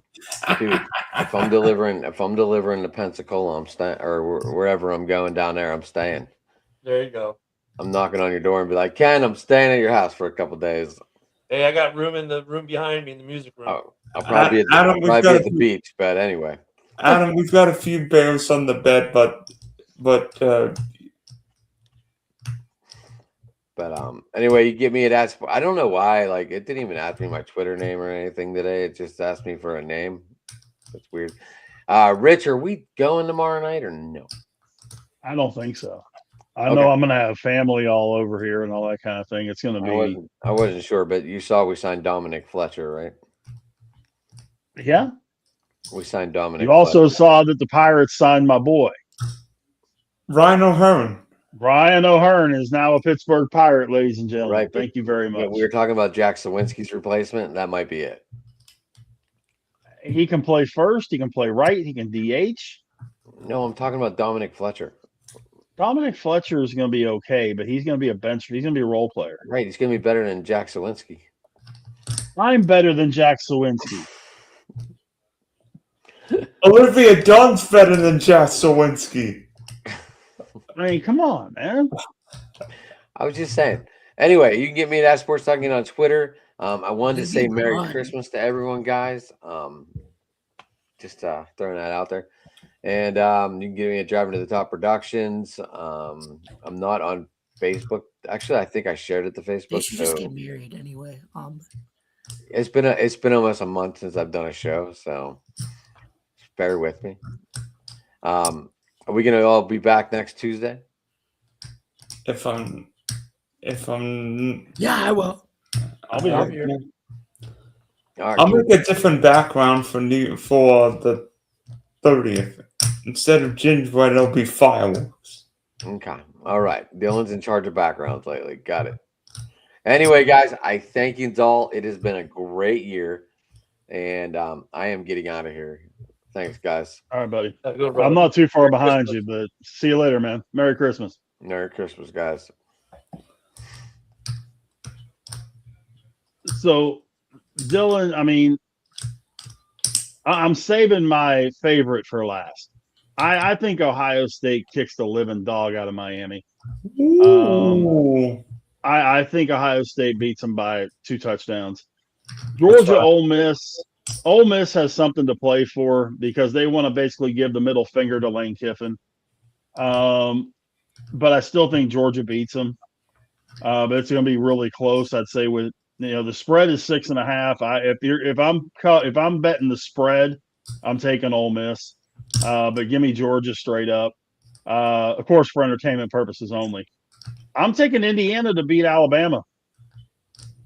I think that our Heisman Trophy winner is a really, really good quarterback, and Coach Signetti is a really good coach. And I think they're going to force Kalen DeBoer's squad to make some dumb mistakes, like they do have a tendency to do. And I think Indiana wins, and then guns up, baby. Tech's going to beat Oregon. Oregon's a 1.5 favorite.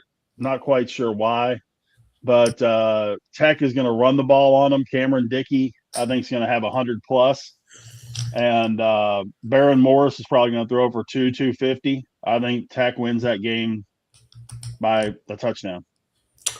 You know what? I think Miami Ohio State's going to be a very low scoring game. I'm telling you this, Miami impressed me because Miami played like an SEC team and beat the you-know-what. Everybody's thinking, well, Miami's quarterback did nothing. Yeah, Miami's quarterback did nothing because A&M did piddly poo. They put up 3 points. Nothing because their quarterback was out partying the night before. Oh, that too. And let me tell you this. Marcel Reese was out partying the night before the game. And he should have been benched for it. Only problem is with doing that, you really had no chance against Miami. Well, maybe maybe just run the ball. I mean, Marcel Reese played a horrible game. And be honest with you, Ohio State, I don't think Ohio State's got a great offensive line. I mean, Stain wasn't great in the Big Ten title game. And I don't think I think Miami's going to have a huge ship now. I think Ohio State wins, but I think it's a low-scoring game. Orange Bowl, the better coach and the better quarterback on the same team. But unlike last year, I think the Ducks come from Eugene, Oregon to Hard Rock Stadium and quack on Texas Tech.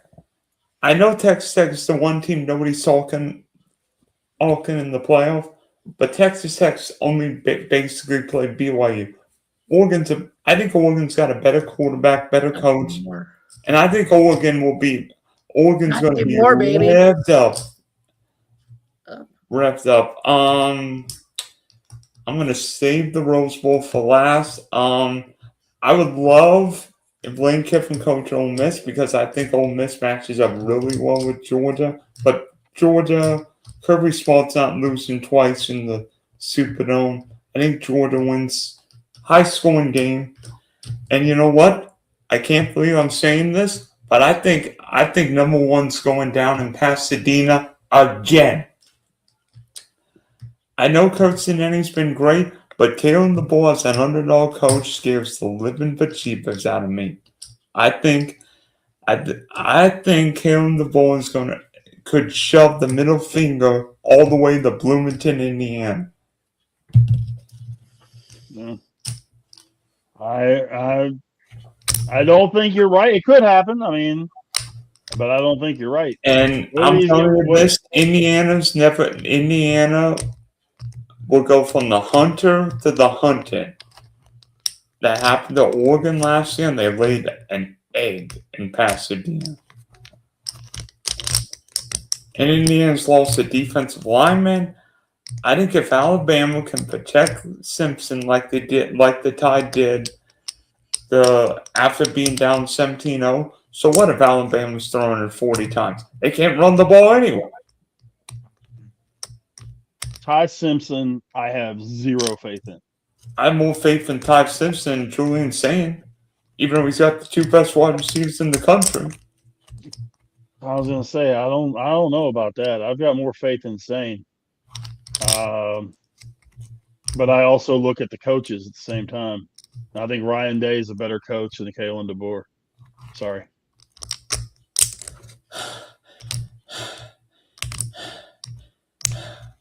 Jamie, you have a say? Let's see here. Or I'm sorry, I meant Signetti, not Ryan Day. My bad. Sorry, Jamie. All right. Let's start out with let's start out. Let's start out with Miami and Ohio State. I think Ohio State wins in a close game against Miami. That'll be a tight one there. Give me the Hoosiers to beat Kalen DeBoer in Alabama. I like Dante Moore in Oregon to go beat Texas A&M. I like Ole Miss, but I got a little question and song for you though. What? Who's that walking down the track? It's the Mean Machine and the Red and Black. Ain't nothing finer in the land than a good old drunken Georgia fan. Go Dogs! Go Dogs! Go Dogs! Sick 'em! Give me Georgia over Ole Miss. At least he didn't pull a McAfee and go Ole Miss after he did all that. Ooh! But he did pick Georgia to beat Texas last year when he did it too. And By the way, the kicker for McAfee's kicking contest was better than either kicker in College Station on Saturday, but that's going other shit. I've got a question for you guys. Back to the NFL. Who's been the best running back this year, objectively?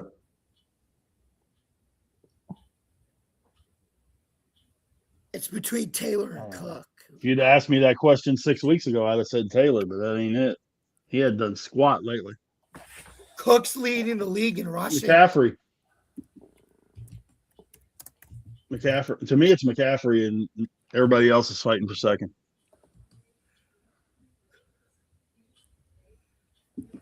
My list would have McCaffrey, Gibbs, Swift. Gibbs has really struggled the last couple of weeks, though, Ken. Who? None of you guys have He's averaging almost 100 yards a game, over 5 yards a carry. Do what? Swift is still averaging almost 100 yards a game, 5 yards a carry. I mean, I think the problem with the NFL running backs is like it's duos now, right? It's Monty and Gibbs, and Gibbs scored a ton of touchdowns. He's had a pretty good year. Yeah. Swift's had a good year, but so is Monangai. Look at Monangai is going to be short, but the Bears are going to have one with 1,000, another guy with about 800, 900 yards. I mean, well, and I'll tell you, nobody better sleep on Jamie's guy though, Ken. I'll tell you this. Cook is number one in rushing. Yeah, Cook has been great. CMC is still great. I think the problem is that last year we saw what we saw with Saquon. This year, no one did that. It's just a normal year. And so, being that it's a normal year to have a guy who's just like destroying everyone like that, it's harder to judge it. But I mean, look, I carry Cook on my sleeve. He's my keeper. I've had him as a keeper on my fantasy for 2 years, and guess what? I'm going to keep him again this year. I get to keep 4 players, and guess what? 2 of my keepers play for Jamie's team. My running back, my quarterback. The thing you got to look at too, though, is that Cook is going to end the year with about an 85 to 90 yard per game average rushing, not counting what he does in the receiving game. Yeah. So total yards, he's going to be well over 100 yards a game, which is something that doesn't happen a lot nowadays. Everybody's flipping out. Oh, he's 1,000-yard rusher. That's 60 yards a game. That's because no one's really doing the single back workhorse anymore. So many teams that are the Bruise brothers, Monangai and Swift, or Sonic and what they're doing in Detroit, Corum and what's his name out there in LA. So I mean, you're doing a lot of two-headed monster things, not a lot of single feature backs. Right. So when I go to single feature backs, yeah, it definitely goes to him and CMC, because if you look at who has the most impact on a game as a running back, they are probably individually the biggest two, but there are a lot of other running backs who are having Jahmyr Gibbs. Look at Devon A-Chain Miami. A-Chan's another one who's put up some good numbers this year, and he made them stay relevant when they probably shouldn't have been.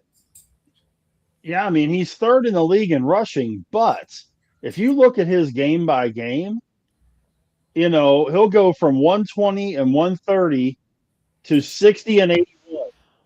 Yeah. It's not a case where he's Cooks has had some bad games though too, because like I said, he's my fantasy guy, and there've been a couple weeks where he's been a dog for me.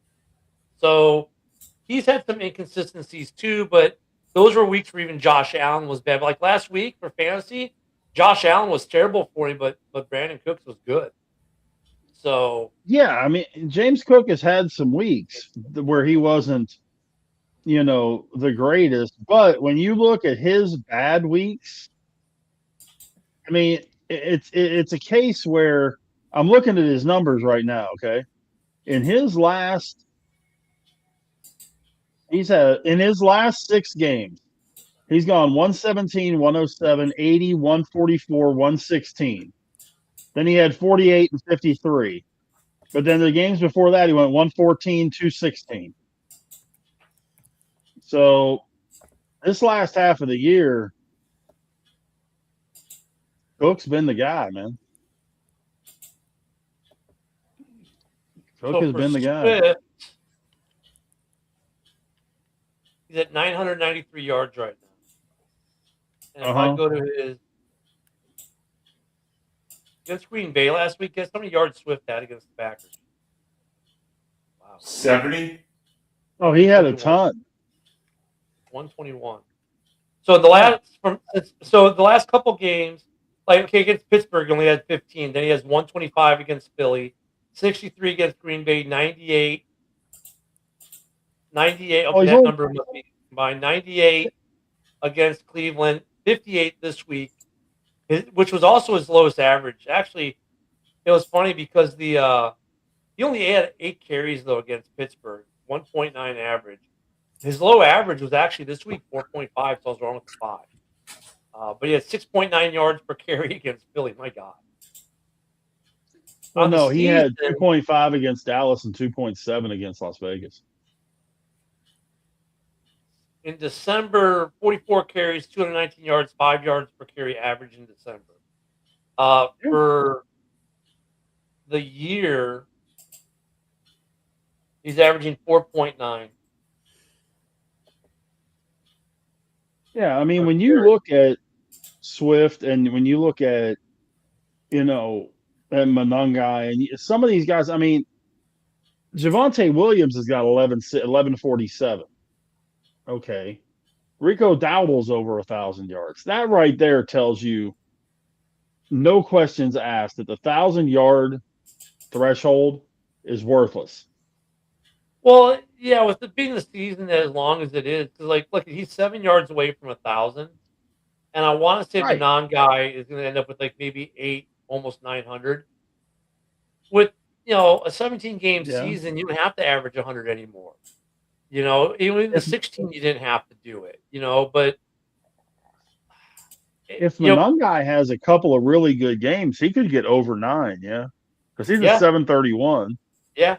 Yeah, so he goes 90 or 100 those last 2 games. He could be mid 900s.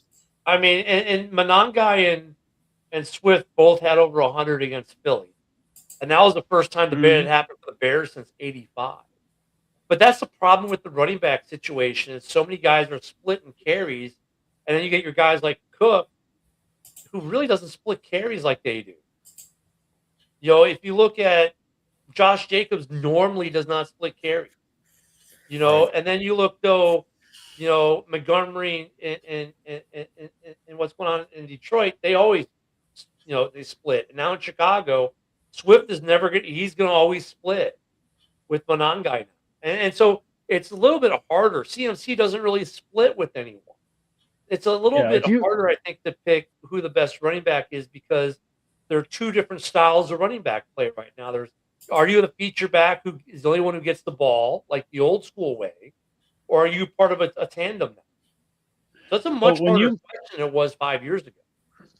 When you look at the top 10 in yards, okay, 8 of the 10 are almost exclusive running backs. Taylor, Achane, Henry, Bijan, Javonte Williams, Barkley, McCaffrey.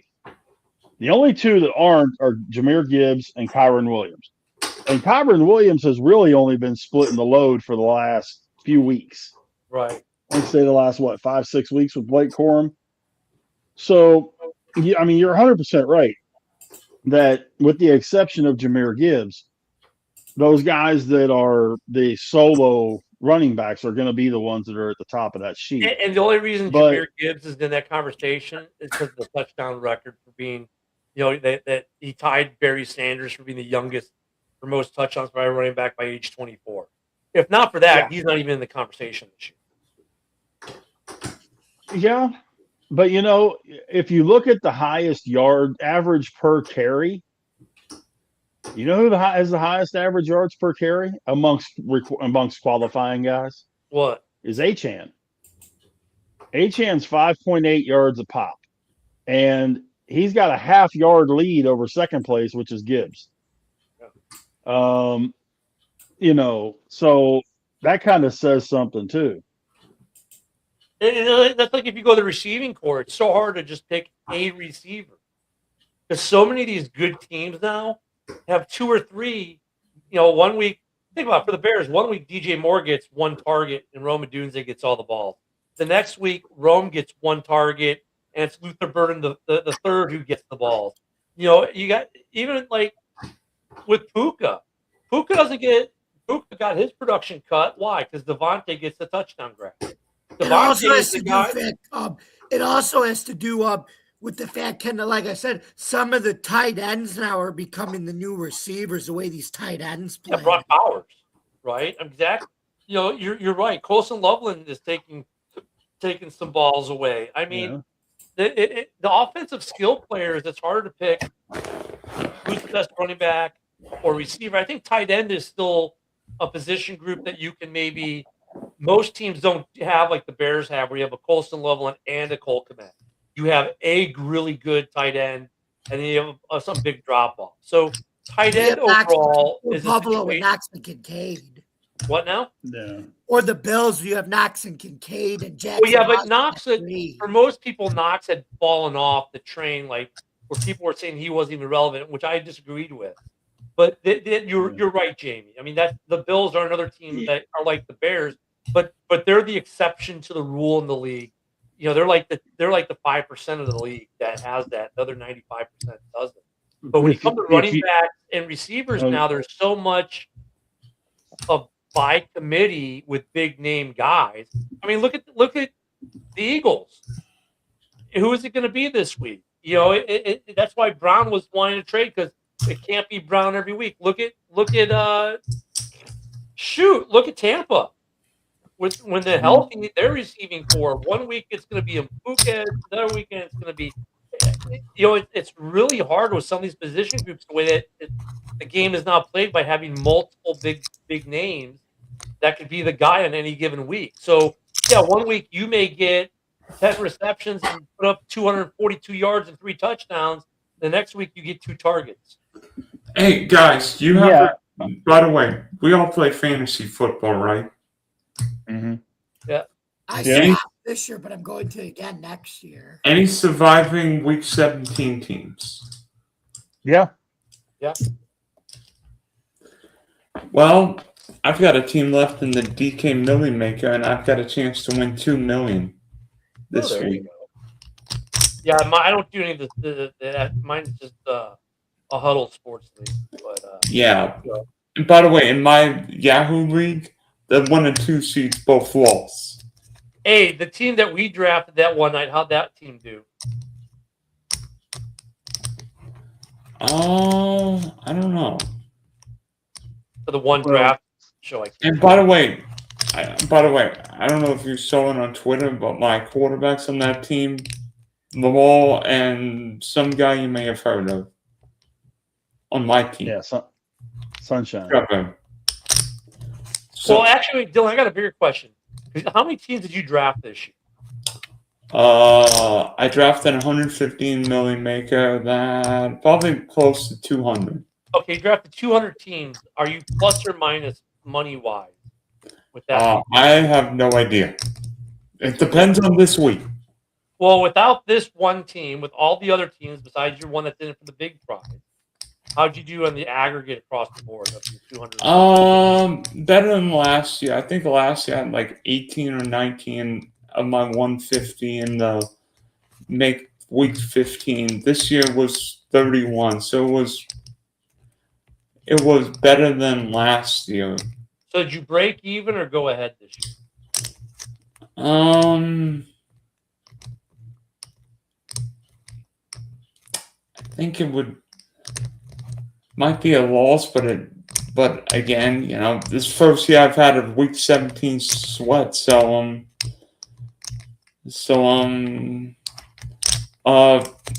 you guys want to see the team? I mean, I could. I mean, it's not my favorite team. Let me see. I can't. I just haven't gotten to the whole sports book, fantasy football. With that, I mean, to me, it seems like just a way for me to lose a lot of money. Well, I mean, you mean like the daily fantasy, or no? It's best ball on DraftKings. No, I meant Ken. And just in general, yeah, I mean, look at this year. I would have made a lot of money because I would have been picking against Vegas because Vegas was picking against the Bears every week. So I would have made money hand over fist overall. Yeah, won't the Bears like if you got the Bears a 1.5 dog compared to 1.5 favorite? So you know what's funny? When we did our show last week, they were a 1.5 dog. Wednesday they were a 1.5 dog. Also on Thursday they were a 1.5 favorite. The line shifted. Here's the thing I can tell you, a voice of experience: never bet your team. Oh yeah, never bet your team because your judgment gets clouded, and never bet the team you hate the most. Well, and I don't like to vote my team because I feel like I'm jinxing them if I vote it, right? Superstitious, but I guess if I would have there's that too. If I would have bet the Bears last week when they were a 1.5 dog before they switched the line, I would have cleaned up. I mean, and the Bears, they picked against the Bears virtually every game. Look, the Bears are the only 11-win team that they were probably the dogs in every single game they played at one point or another during that week. I'll tell you this, Rich. If you bet the Jags when they were a dog against Indy week 14, you would have cleaned too, because the Colts haven't won in Jacksonville since the Millard Fillmore administration, for your presidential historians. But I know some guys put like $10, $100 on the Bears to win the division, and the odds were stupid. Like Vegas gave the Bears no chance this year. By the way, one of us said the Detroit Lions would miss the playoffs this year. Yeah, that's you probably if you bet that the Lions missed the playoffs, you made some good coin. But no, I had a buddy of mine that was out in Vegas. He used to work out there, and he goes out there to visit every now and then to see some of the guys he works with.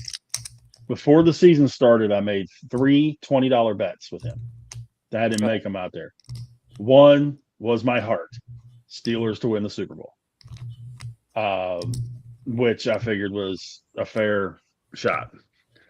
The second one, and I felt good about it until about 4 weeks ago, was Tampa to win the NFC. Yeah, which we all know that's not going to happen. Zero. Tampa might not even make the playoffs. Yeah. But the other one was that I took Denver to win the AFC. I had Denver. That's got a legit shot. So, look, and they were 15 to 1 odds. Throwing like $10 or $20 on your team to go to the Super Bowl or win the Super Bowl, that's always a good bet because at $20, especially if you're a team like Chicago or you're a team like the Patriots this year, where you knew those odds were going to be huge. Your worst case scenario, I'm losing $20. But if you hit if the Bears win the Super Bowl this year, when the odds were like horrendously bad for the Bears. I think the Bears were like 75-1. Yeah, at their worst point. Yeah, I mean, you put a $20 bet down, you're clearing house. So make $1,500, yeah. That's not a bad bet. But like some of these other, Vegas, I think the problem that Vegas has with the NFL, why I think betting the lines are screwy, is they do the whole thing. We track the numbers and the trend.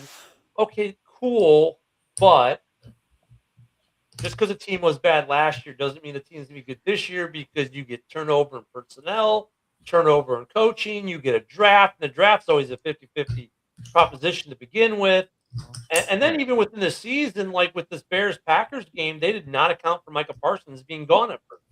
They made them favorites because they didn't account for the lack of Micah Parsons in the pass rush, which they should have. And then they did account for that Thursday, but for the first couple weeks of betting, anyone who bet against Vegas Monday, Tuesday, or Wednesday last week got paid. If you took the Bears to win with the points, you got paid too. Yeah, and that's why it's fluid. Even from the beginning of the season, because the beginning of the season the Bears were 75-1. Right now they're 12-1. They were probably a lot worse than that. Hey, Rich, can I let me see if I can guess the Super Bowl odds right now. Let me see if I could guess the Super Bowl odds right now. I'm guessing the Rams are number 1. Well, okay, I'm going to make sure I'm using, just so that everybody is clear on this, I'm using DraftKings Sportsbook as my guide for this. Who'd you say is first? The Los Angeles Rams. That would be correct. Number 2 would be Seattle. That would also be correct. Let me see. You have a 3-way tie for 3rd, 4th, 5th. 1 would be the Philadelphia Eagles. That would be incorrect. 1 would be the Buffalo Bills. Right. 1 would be the New England Patriots. Right. And would Denver be the other one?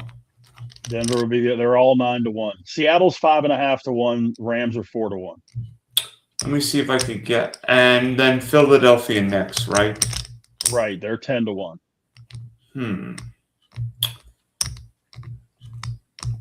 Would Jackson be at 15 or 20? Say again? Would Jackson be at 15 or 20? Neither. What's Jacksonville's number? Jacksonville's 12. Okay, with Chicago. Yeah. San Francisco is 13. Houston is 15. Green Bay is 16. Chargers at 19. Steelers are still 35. They were 50 when I bet them at the preseason. But the Steelers are 35. By the way, guys, top 5 power rankings. I will go first because number 5, New England. By the way, I think Drake May should be in the MVP race too, but that's just me. Yeah. Oh, yeah. But by the way, how about that throw he made to who was it? The throw he made to Diggs and the throw he made to Booty on Sunday night. You mean the one that the interference didn't get called? that might have been the worst call I've seen all year. That was a blatant PI. That might be the worst call in the history of football. Okay. Stevie Wonder tweeted that was pass interference. No, Raider fans know the Immaculate Reception is the Immaculate Deception. I'm kidding, Rich. I'm kidding. Number 4, even though the Broncos forgot how to play defense, I think Bo Nix and the Broncos offense put up over 400 yards. I think the Broncos are missing J.K. Dobbins because he's got that Gideon Harvey. I don't know if the Broncos have a true number one, and maybe the Broncos were feasting on crappy offensive lines because despite getting 5 sacks, I mean, Trevor played really well against Denver. Number 3, Ken, you're going to love me. The Bears are number 3 on my spunky power rankings. I think Chicago, and doesn't matter how you win. Caleb's been a gamer this year, and what Ben's doing, running the ball. And you know what? The Bears this year have been an opportunistic defense. I mean, how the Bears win? The Bears got an onside kick and then stopped the Packers on 4th down. That's not necessarily luck. Some of it could be luck, but some of it's good coaching. 2, even though this team won the game of the year on Thursday night, Seattle's number 2. I'm still a little worried about Seattle's lack of big game experience, but Jackson Smith and Jenkins have been unbelievable this year. And defensively, the 12s will come and hit you square in the jaw. Rich, you know what happened week 2. That's no fluke what the Seahawks did, right? Huh? No, Seattle's a good ball club, man. And they're flying under the radar, but they're. And number 1, the Los Angeles Rams, even though they lost. I mean, the Rams special teams and secondary units scared the living you-know-what out of me. But if Puka and Devontae Adams are healthy going into the playoffs, no team's got that dynamic duo. Big Sexy. Yeah, I was sitting here going through these. I couldn't do 5. I had to go 10. Okay. 10, I got Philadelphia. 9, I got the Chargers. 8, I've got Buffalo. 7, I got the Bears. 6, San Francisco. 5, Jacksonville. 4, Denver. 3, the Rams. 2, Seattle. And 1, New England. And you're dissing me and yet Ken's dissing me for not ranking the Bears higher. I ranked them 3. Okay, Ken. Yeah. So for me right now, my top, and I don't do the rankings 1 through 5. I just give you my top 5 in no particular order. But my top 2 teams right now got to be the hottest 2 teams: Jacksonville and Seattle. Jacksonville winners of 6 straight. Seattle winners of 5 straight. You're getting hot at the right time. Then, of course, Denver's in the top 5. New England's in the top 5. That's 4. So guess what? Yeah, homer time. The Bears are the other NFC team in the top 5 right now. For me, it's Denver, Seattle, New England, Chicago, Jacksonville are my top 5 in no particular order. The Rams, I think the Rams would be in the top 5 if Devontae is healthy, but Devontae is not healthy right now. And they just lost. I mean, it's not the Broncos are the only team in my top 5 that just lost, but that was a hell of a game.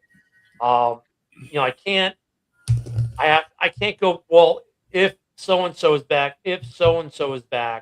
because they're not back until they're back. You know what I mean? The Bears, though, I think the case for them is they haven't been doing it with the passing game all year. So with the Dunze and Burden being out the last couple games for Dunze and just the last week for Burden, they've been doing it on the strength of the run. They're the number 1 rushing team in the NFL for the last 10 weeks, and they're the number 1 team in the NFL in takeaway. And they're top 5 in red zone defense. And their red zone efficiency went from absolutely horrid to really good. So that's why I put the Bears in the top 5, I would say, over the Rams, because the Rams, you saw a huge drop off in production offensively just by taking out 1 receiver. So the Rams by the way, you do know, and I got to run after I hit this. You do know you missed the hottest team in football. Who's the hottest team in football? Houston, 7 in a row. Houston almost lost to the Raiders, for heaven's sake. You know, I'm Houston. just telling you, the Houston Texans have won 7 games in a row. They're the And hottest. yes, Houston's What do you want me defense. to tell you? Houston, If Houston gets in, they're going to be. I wouldn't want to face them because they're hot with their defense right now. I'll tell you this: I'd rather play the Buffalo Bills over the Houston Texans, and I never thought I would say that. Yeah, Houston's defense. If they put the clamps down, you're done. The problem with You're Buffalo 100% and Houston, they're both very, like, none of these teams. I maybe it's because the way my team is playing this year. But I look at the top 10. None of these teams scare me. None of them scare me. They seriously don't. Because, like we said earlier in the show, I can find a hole with every team, and really the biggest hole, the ones who are going to do the worst are the ones that can't stop the run. And Buffalo like doesn't scare me. They're not going to stop the Bears' run. If we were to meet in the Super Bowl, they are not stopping our run. Our defense may give them a ton of yards, and Josh Allen will do. The only thing that, you know what, that's a bad matchup for the Bears because the Bears don't do well against running quarterbacks. That's gonna be. I think that would end up being the highest scoring Super Bowl in history. It could be. You know what we could see this year on the 40th anniversary? A rematch of Super Bowl 20. That would be interesting. Stars Patriots. That'd be interesting. Yep. Hey guys, I got a bug. I'm gonna I gotta fly. I'm gonna end this stream now. Merry Christmas to you guys. I wish you all the best, and maybe the Bears, Bills, Steelers, and Jags could be playing deep into January or February. Just remember, if it's Bears Steelers in the Super Bowl, Ken. Just remember, if it's Bears Steelers in the Super Bowl, who's that quarterback?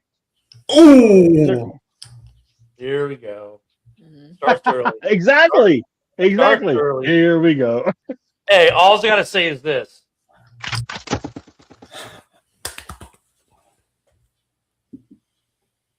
Have a great Christmas, everyone.